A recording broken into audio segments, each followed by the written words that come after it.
क्या आप मेरे को एएलएम के बारे में इंफॉर्मेशन प्रोवाइड कर सकते हो? वो क्या होता है? एसेट लायबिलिटी एक मैकेनिज्म है जो कि एड्रेस करता है जो भी रिस्क फेस किए जा रहे हैं बैंक के द्वारा due to mismatch of asset and liability, either due to liquidity और change in interest rate. The parameter for stabilising ALM system are net interest income, net interest margin, economic equity ratio. Ma'am, ALM के tools क्या होते हैं?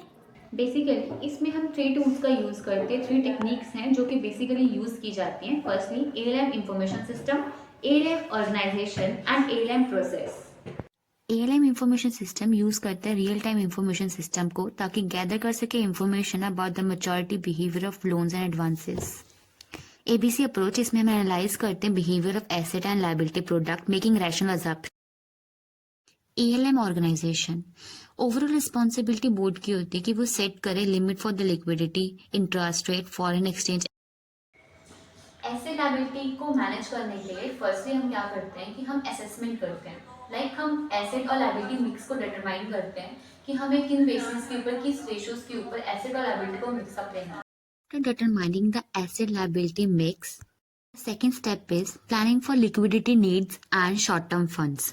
इसमें हम क्या करते हैं कि सबसे पहले हम डिटरमाइन करते हैं वेदर, हम रिव्यू करते हैं अपने इंटरनल मैनेजमेंट रिपोर्ट्स को, लिक्विडिटी नीड्स को, कि क्या कौन से सोर्सेज हैं जो सेटिस्फाई कर सकते हैं नीड्स को. असेस करते हैं बैंक की एबिलिटी ताकि हम मीट कर सके लिक्विडिटी नीड्स को. The third step is focus on future development and expansion plans. Bank future development and expansion plan को फोकस करता है फंडिंग एंड लिक्विडिटी मैनेजमेंट के एस्पेक्ट्स को लेके. वो डिटरमाइन करता है कि whether the bank management has effectively address the issue of need for liquid asset to funding source on a long term basis. Review करता है बैंक के बजट प्रोजेक्शंस को certain period of time in future के लिए.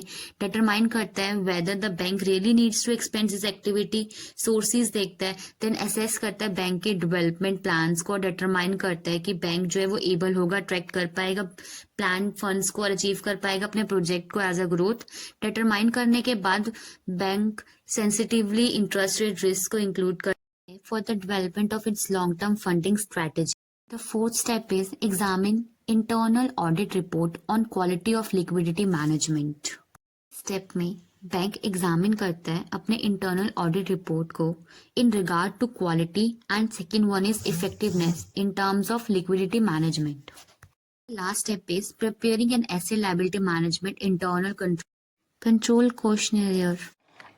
Assets जो हमारे bank में होते हैं वो जैसे कि कैश हो गया, बैलेंसेस विद आरबीआई, इसमें इन्वेस्टमेंट्स होती हैं हमारे एसेट्स, एडवांसेस होते हैं और अदर एसेट्स भी जो होते हैं बैंक में वो एसेट्स होते हैं. ठीक है. और जो लाइबिलिटीज होती हैं उसमें हमारे कैपिटल आ जाता है, रिजर्व्स एंड सरप्लस आ जाते हैं, डिपॉजिट्स आ जाते हैं, बोरिंग्स आ जाते हैं. ये जो सारे होते हैं वो लाइबिलिटीज होते हैं. हम इनको मैनेज करते हैं जिसके लिए हमें एसेट्स लाइबिलिटी मैनेजमेंट के टूल्स एंड टेक्निक्स का यूज़ करना पड़ता है. अगर हम इसका कंक्लूजन करते हैं एएलएम का, तो हम एएलएम जो होता है वो हेल्प करता है बैंक में इनहेंस करने के लिए एसेट की क्वालिटीज़ को, रिस्क को क्वांटिफाई करने के लिए, मतलब कि कितना रिस्क हो रहा है, किससे हो रहा है, और उनको कंट्रोल करने के लिए. ठीक है. सो हम प्रॉपर एएलएम का सिस्टम यूज़ करते हैं, इंप्लीमेंट करते हैं अपने बैंकिंग सिस्टम में, तो उससे हम अपने बैंक की फंक्शनिंग को इनहेंस कर सकते हैं, इफेक्टिव कर सकते हैं, और जो रिस्क के चांसेस होते हैं उनको हम आइडेंटिफाई और कम कर सकते हैं.